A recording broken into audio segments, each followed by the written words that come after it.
Today we have a distinguished panel, and today we will hear from 5 commissioners in what I believe will be an extraordinary hearing, one in which an independent commission that Americans rely on to ensure that we have safe and reliable nuclear power, and particularly safe nuclear power. It has become a concern to this committee that, in fact, the Commission is not operating in a way that can continue. I will not prejudge anyone's motives. I will not prejudge here today anyone's testimony.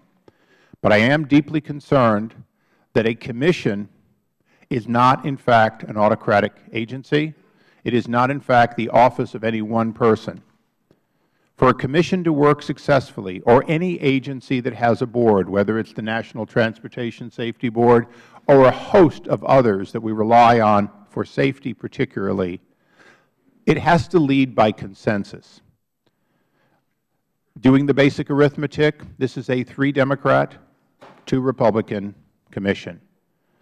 If it were 3 and 2 the other way, or any combination, it should work and work by consensus. The history of this agency, of this Commission, has been generally to work by consensus or near consensus. The committee will examine today whether, in fact, under current commissioners and current structure, this Commission can get back to working on a consensus-like basis. Ultimately, all 5 of you are charged with the same level of responsibility and the same obligation to sound science and sound safety. On a personal note, I have 2 active reactors in my district. Like anyone who has nuclear power in their district, every day we ask, is it safe? And we're answered yes. And every day we ask, could it be safer and more reliable? We want that answer always to be increasingly yes. So as we hear from members on the dais and then hear from our witnesses, I think you'll hear that all of us have the same concern. One of the ranking members, Mr. Kucinich, has been actively involved in his nuclear power plant for many years. But whether you have nuclear power in your district or not, we all understand that if all our nuclear power plants went down in America, the lights would go out.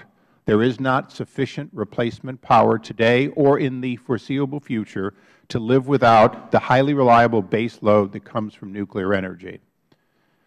So as we hear from all of you, I intend to allow each of you to deliver your full opening statements and a reasonable amount of additional remarks if they are beyond what your opening statement is.